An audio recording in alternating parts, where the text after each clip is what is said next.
Mornings on Main Street, going to be talking one of my favorite topics, and that is barbecue. Nothing better than the smell of that smoke, and you know what's coming hours later, and it's well worth the wait and the effort.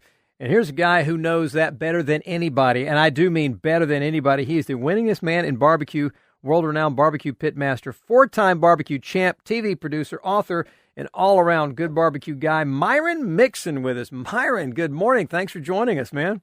Good morning, Bill. How you doing? I'd be better if I was out there barbecuing with you, but pretty good otherwise. And, you know, a lot of folks don't do it during the winter. Now, granted, it was really cold over the weekend, but I'm looking forward to maybe coming up this weekend, throwing some ribs on, maybe a pork butt. We'll see. You can still do it this time of year. Yeah, you can still do it. The only drawback you got to certain types of smokers are what we call the single wall or the uninsulated smokers, which a lot of them today are. Already insulated. But the thing about it is you don't have to go upgrade and buy a more expensive smoker to be able to cook in the wintertime. And one of my first go-tos back in the day when I first started competing, I didn't have insulated smokers. And we'd go to some contests in some parts of the country, it'd be really, really cold. And what we found out, you could take your smoker, and it needs to be like an old military blanket with like a 70 to 90% wool. Mm-hmm. And you can even buy them new today, and you can wrap your smoker. Just lay the blanket over it. Helps hold that heat in. Helps you be able to keep temp while you're barbecuing. And that's really one of the key things is, especially whether you're using pellet cookers or you're using these smaller offsets, most of those are single-wall cookers. They're not insulated. So you got to insulate them. And granted, the old military army blanket, it don't look that great, but it gets the job done.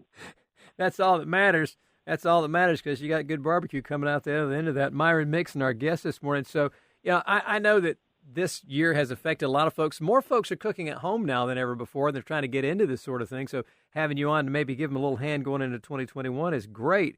But how has it affected you folks on the barbecue scene? I know competitions are probably not happening. Well, you got some that's happened. I mean, you lost a lot of them. A lot of them have went away, and hopefully 2021 they'll come back. We got to wait and see.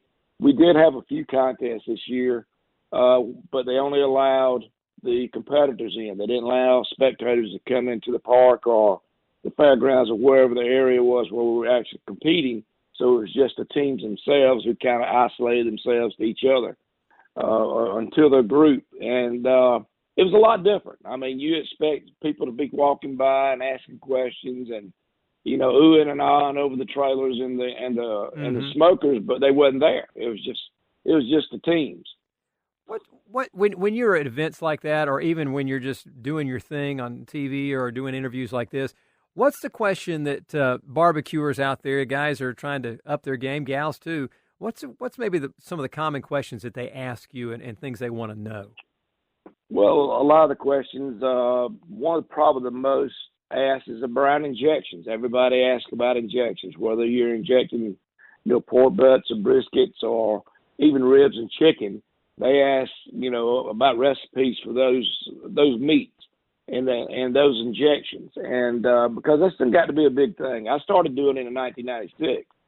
But, I mean, everybody's doing injections at some time now, not only to put flavor, but to add moisture. So that's one of the primary questions. How did you get into doing this on a competitive level? I mean, I'll be honest, I've got an egg cooker, green egg, and I like what I do, but I would never think it was competitive worthy. I don't think I could ever handle that. How did you know that you'd hit that level or that you wanted to compete?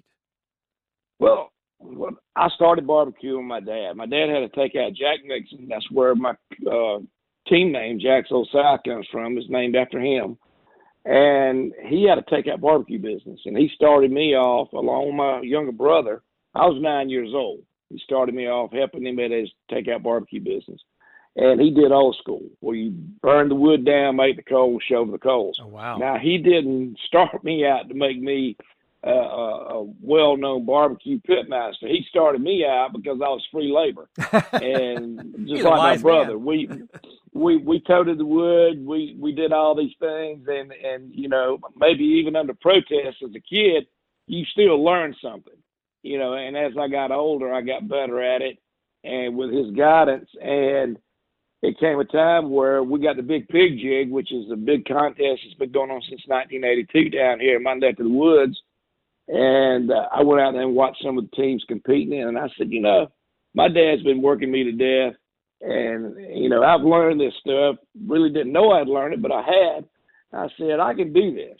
And that's how I got started. That's how I got started. I went to my first contest in Augusta, Georgia, and we took first place hog, first place ribs, and third place shoulders. Wow.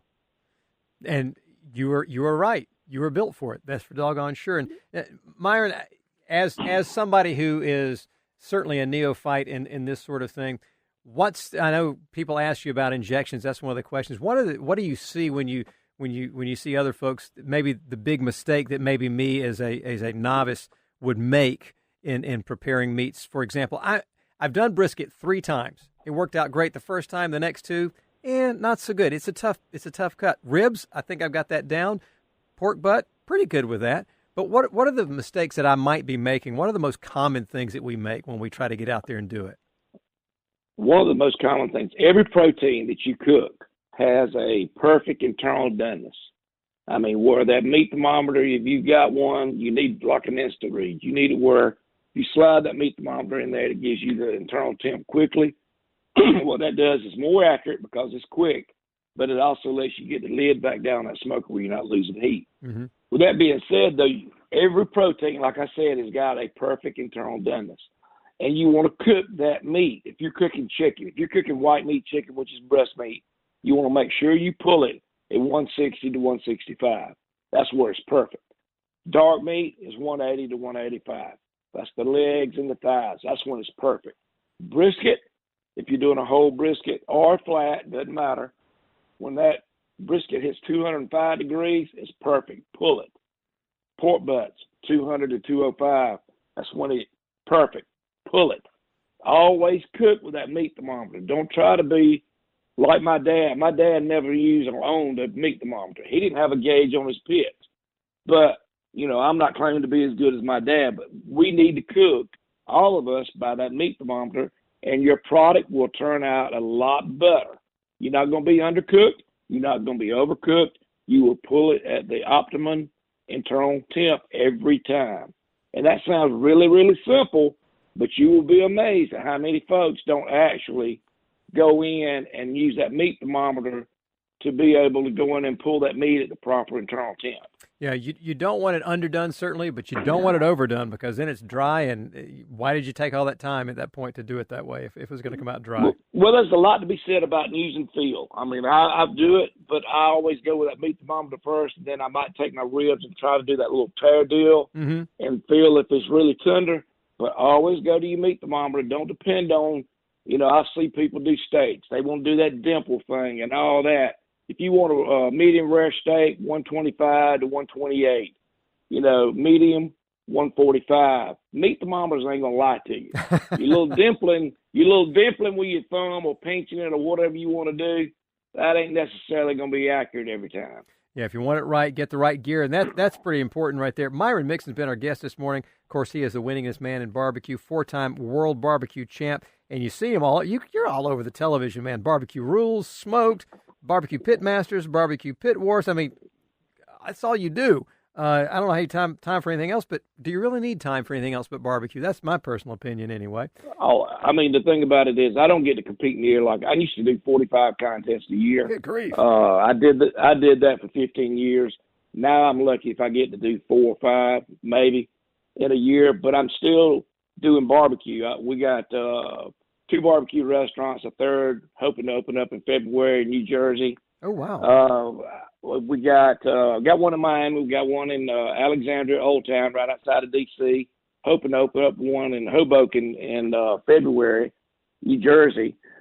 But all of my businesses revolve around barbecue. So I get to do what I love, whether, I love competing. I mean, that was my passion, still is, but I just don't have time to do it.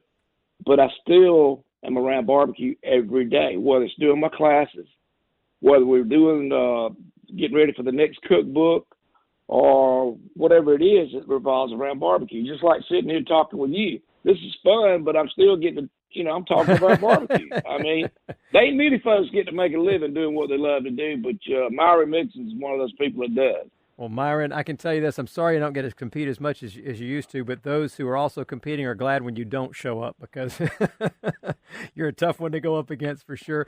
Tons of great books, tons of great information. If folks want, and you got a new book you mentioned coming out. If folks want to keep up with you, how's the best way to keep up with Myron Mixon and maybe get a little of that knowledge rubbing off on them? Well, the thing is, we were doing right up until November because of all this mess going on. We hadn't been. I started doing some Facebook Live every other Thursday, doing some demos. And that's the first time I ever did that. We had a big turnout for those.